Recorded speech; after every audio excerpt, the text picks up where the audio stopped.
Terima kasih kami ucapkan kepada Bapak Sekjen. Pelepasan Galung Hakim Konstitusi Purna Bakti oleh Yang Mulia Ketua Mahkamah Konstitusi. Kepada Yang Mulia Ketua Mahkamah Konstitusi, disilakan.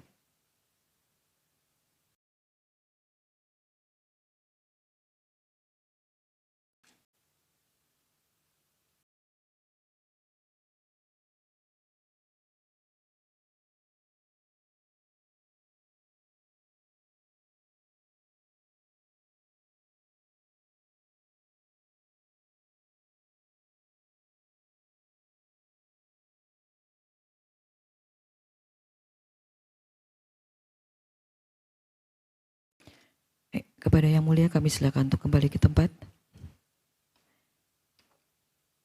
Hadirin disilakan duduk kembali.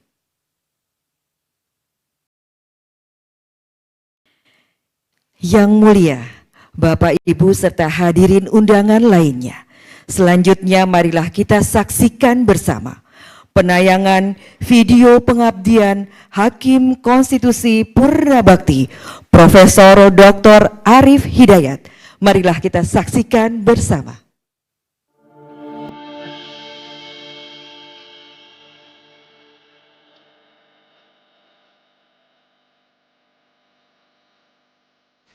Februari 2026 menjadi hari bersejarah bagi Arif Hidayat. Karena pada hari ini bertepatan dengan usia 70 tahun sekaligus memasuki usia purna tugas sebagai Hakim Konstitusi. Pria kelahiran Semarang, Jawa Tengah ini telah mengabdi kepada negara sebagai Hakim Konstitusi selama 13 tahun. Berkiprah sejak 1 April 2013 melalui proses uji kelayakan oleh Dewan Perwakilan Rakyat. Selang beberapa bulan sebagai Hakim Konstitusi, pada 6 November 2013, Arif terpilih sebagai Wakil Ketua MK. Pasca penanganan perselisihan hasil pemilu 2014, Arif Hidayat terpilih secara aklamasi untuk mengemban amanah sebagai Ketua MK menggantikan Hamdan Zulfa. Selanjutnya, Arif Hidayat mengemban amanah sebagai Ketua MK hingga tahun 2018. Sebagai Hakim Konstitusi, Arif memiliki corak berpikir yang unik, yakni sosok nasionalis yang teguh namun menjunjung tinggi nilai-nilai spiritual yang kental. Salah satu ungkapan Arif Hidayat yang khas adalah hakim harus disinari oleh sinar ketuhanan. Berhukum harus disinari ketuhanan. Itulah hukum yang berkarakter Pancasila. Dalam pandangan Arif, seluruh sendi kehidupan bernegara harus mencerminkan nilai luhur ketuhanan dan bertanggungjawaban kepada Tuhan, bukan hanya kepada rakyat atau negara. Cara pandang ini tidak terlepas dari latar belakang keluarga Arif yang tak kalah unik. Dibesarkan oleh seorang ayah yang agamis dengan lingkungan pesantren yang mengakar kuat, berpadu dengan seorang ibu yang mengalir darah priayi dari Yogyakarta dan Solo. Dalam keluarga, Arif dan istri selalu menekankan akan pentingnya menuntut ilmu.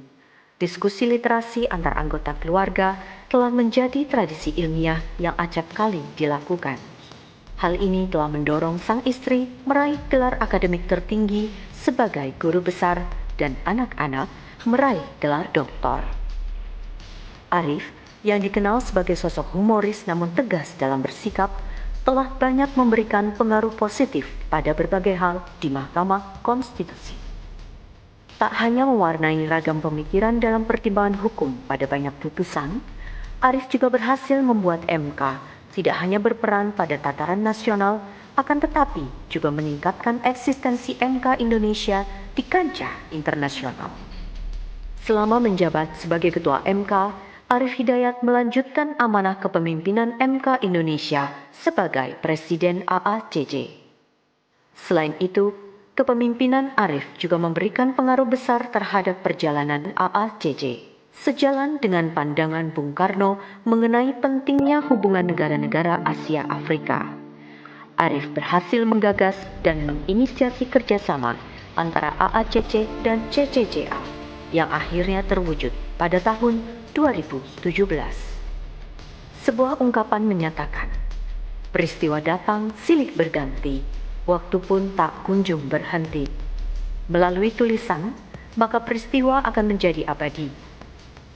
Di penghujung karirnya sebagai hakim konstitusi, Arief Hidayat yang juga seorang guru besar telah mempersiapkan 7 buah buku pemikiran serta testimoni rekan sejawat sebagai ikhtiar untuk merekam berbagai gagasan dan kiprah Arief Hidayat sebagai bekal para penerus untuk melanjutkan estafet pengabdian kepada nusa dan bangsa.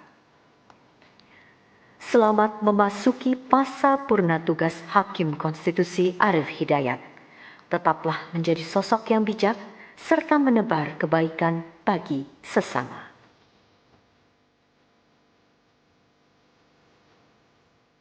Ya, mari kita berikan aplaus Bapak Ibu sekalian. Demikianlah tadi video pengabdian Hakim Konstitusi Purnabakti Profesor Dr. Arief Hidayat.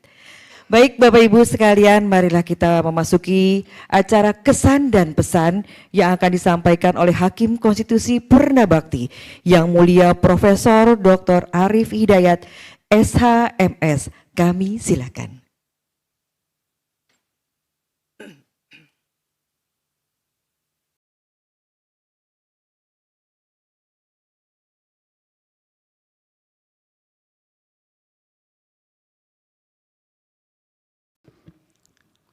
Bismillahirrahmanirrahim.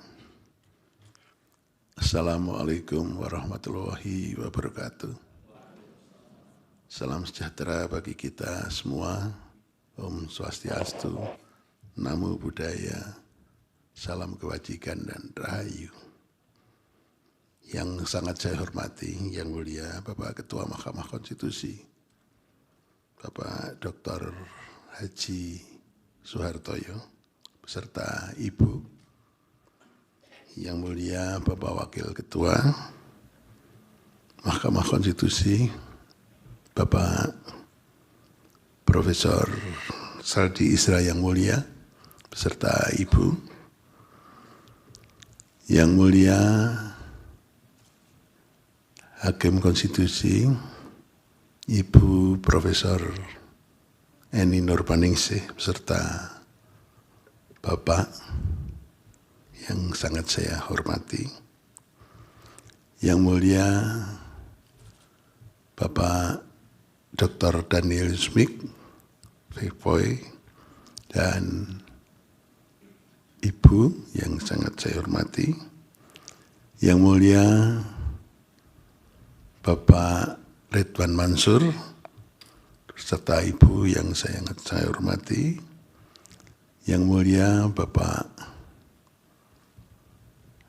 Profesor Guntur Hamzah, beserta Ibu yang saya hormati, dan yang terakhir Bapak Ridwan Mansur, Pak Arsul Sani yang sangat saya hormati, serta Ibu, dan Pak Ridwan yang mulia beserta Ibu yang saya hormati. Yang terakhir sahabat saya yang paling lama, saya sebut terakhir soalnya.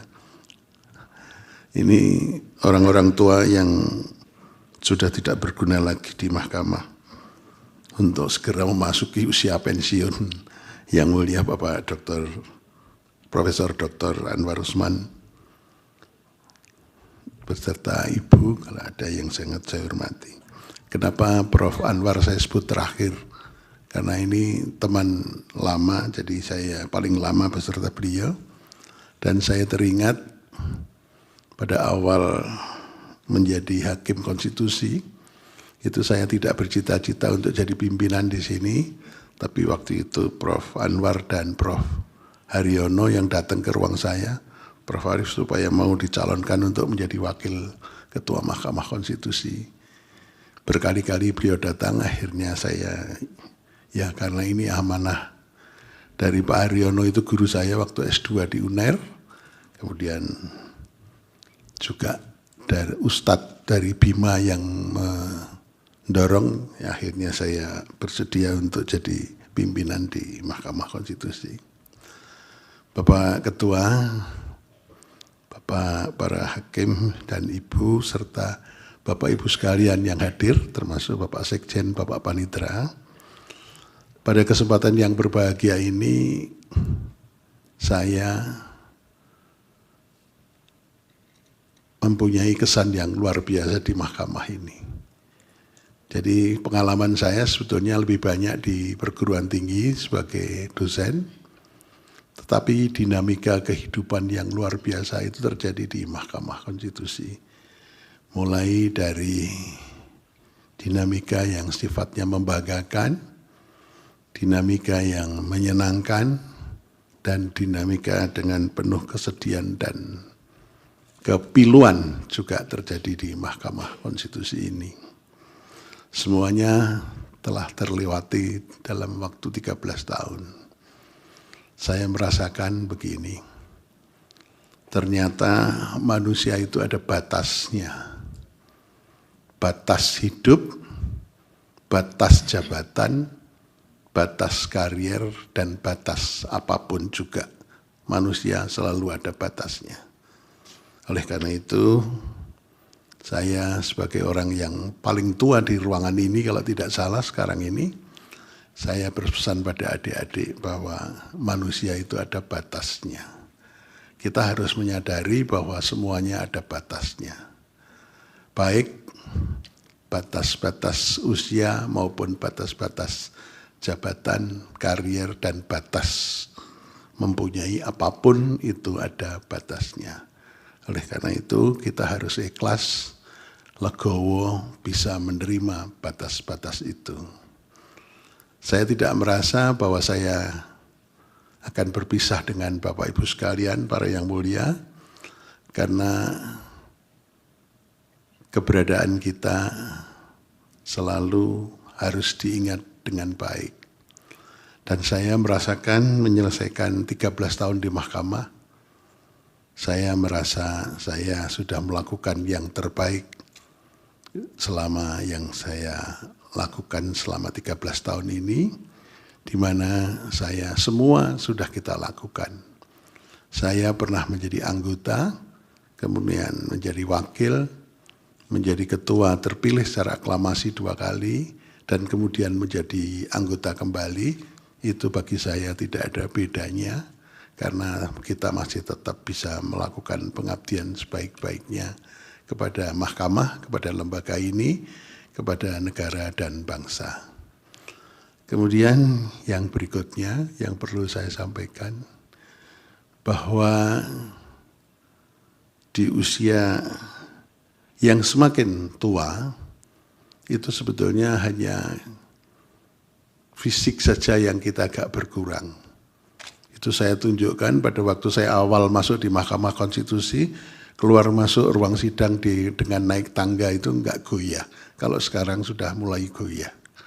Itu saya rasakan, sehingga saya merasakan bahwa fisik memang sudah mulai menua, tetapi kalau dari sisi ingatan, pikiran, dan ide-ide, saya kira saya merasakan malah tambah pinter ini.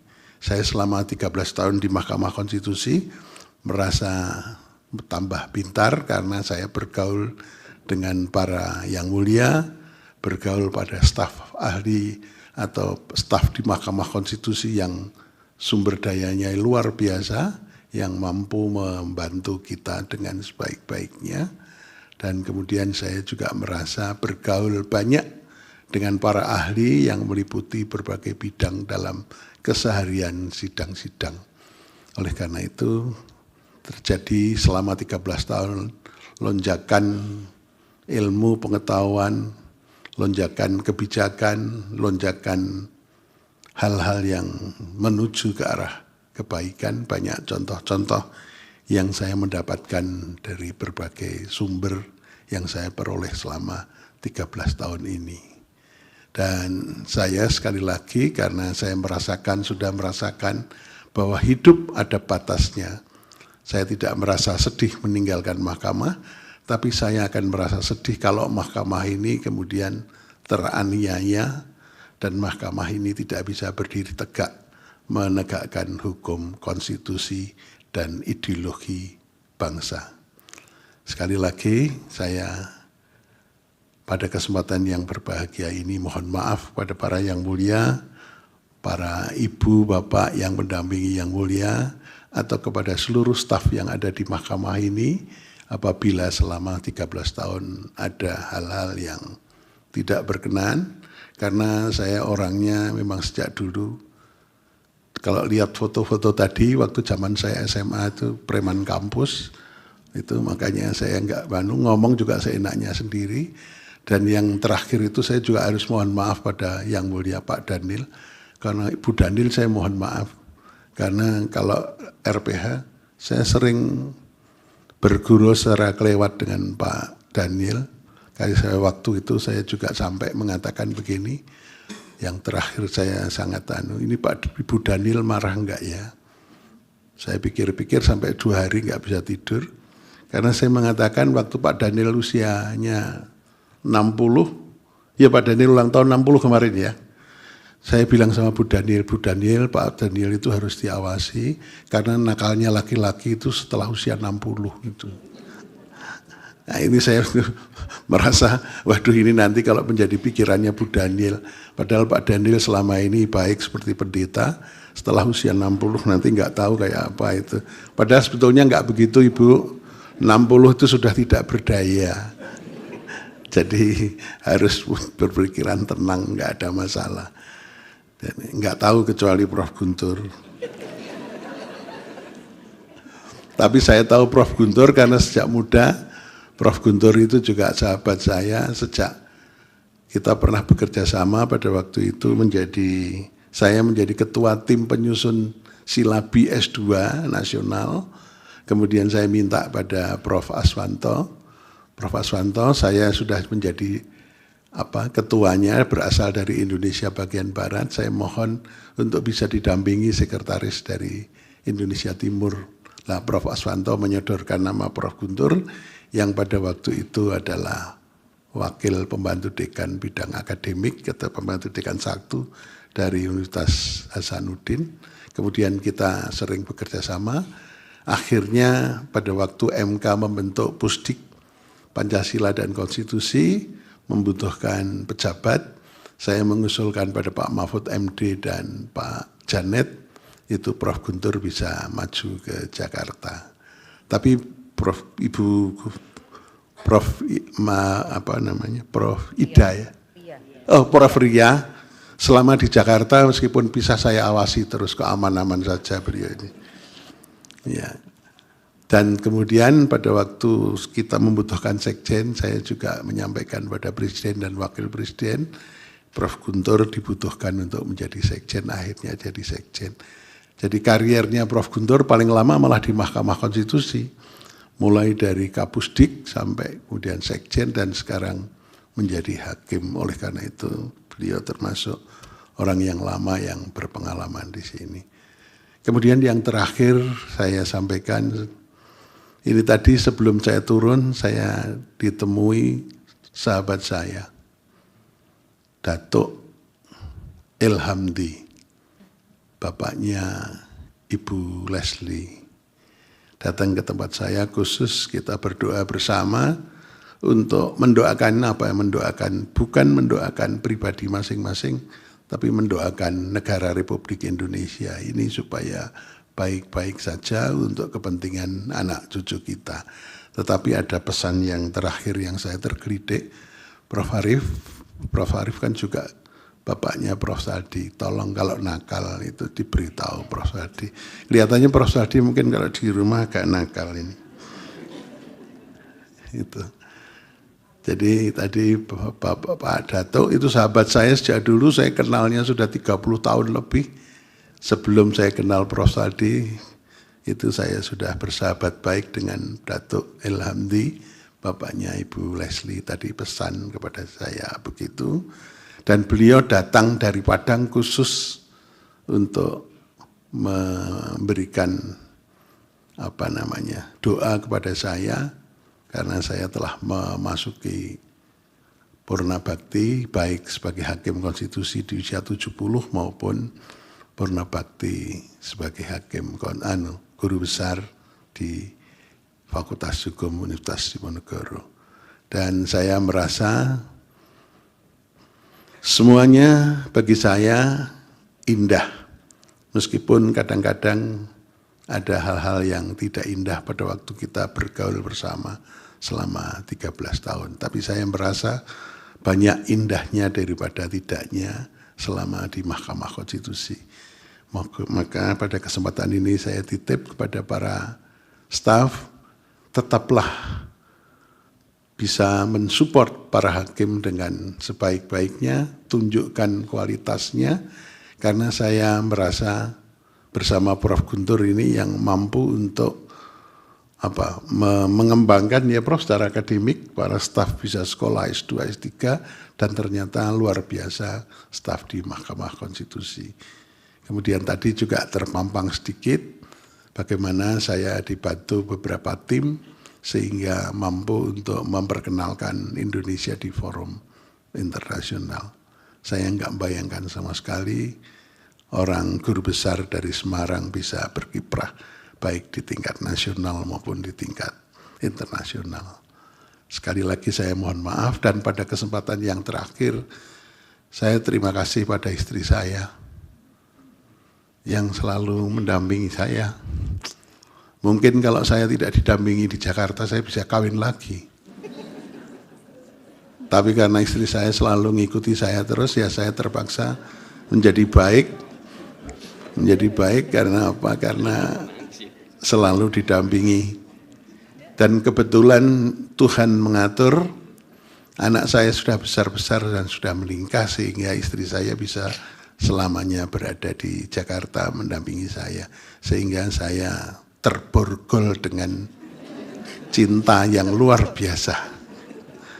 Begitu juga saya terima kasih pada anak-anak saya yang telah mendukung karier bapaknya, tidak merepotkan, tidak pernah aneh-aneh, tidak minta ini, minta itu, tapi anak-anak memilih berkarier sebagai dosen, yang sekarang yang sulung di Undip dan yang bungsu di UNS, dan dua-duanya cuman pengen jadi dosen.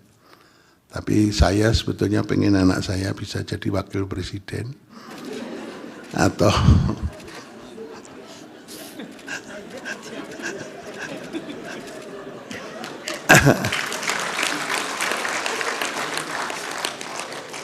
tapi tidak jadi kenyataan itu. Tapi yang lucu, anak saya yang bungsu setelah jadi dosen di UNS, anaknya yang kecil waktu melahirkan itu ada pilihan, bisa melahirkan di Semarang dan bisa melahirkan di Solo. Anak saya Angga mengatakan, "Pak, ini katanya sudah di USG, anak saya laki-laki, berarti cucu bapak nanti laki-laki, biar lahir di Solo ya, karena kalau lahir di Solo bisa jadi presiden atau wakil presiden," katanya begitu. Karena Solo itu berkahnya Indonesia, katanya begitu. Tapi menjadi presiden atau wakil presiden yang baik. Itu doa saya pada cucu saya yang terakhir, yang laki-laki ini. Demikian Bapak Ibu sekalian, karena kalau suasana pidato sedih itu enggak enak. Makanya saya sering bergurau, karena ada 4 macam dosen ini para pers supaya pada tahu. Ya. Dosen itu ada 4 macam. Yang pertama adalah dosen yang bodoh tapi ngajarnya juga enggak enak. Jadi dosen yang bodoh tapi bodoh. Terus kemudian kalau meningkat, dosen yang bodoh itu pengetahuannya sedikit tapi ngajarnya enak. Itu namanya dosen bodoh pinter ngajar. Kemudian yang ketiga, dosen yang pinter tapi bodoh ngajar. Artinya apa? Pengetahuannya banyak, doktor atau bahkan profesor, tapi ngajarnya nggak enak, kepinterannya untuk diri sendiri. Ya yang terakhir ini saya katanya. Dosen yang pinter ngajar, pengetahuannya banyak, profesor, doktor, dan ilmu pengetahuannya bisa ditransfer kepada anak didik, anak muridnya. Terima kasih, mohon maaf kurang lebihnya, karena saya juga suka enak, daripada kebablasan nggak jelas, saya akhiri saja. Terima kasih. Assalamualaikum warahmatullahi wabarakatuh. Om Santi Santi Om.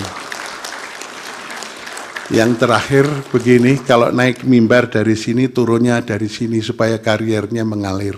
Jangan maju mundur nanti kariernya nggak mengalir. Siapa tahu setelah di sini saya punya jabatan lain lagi.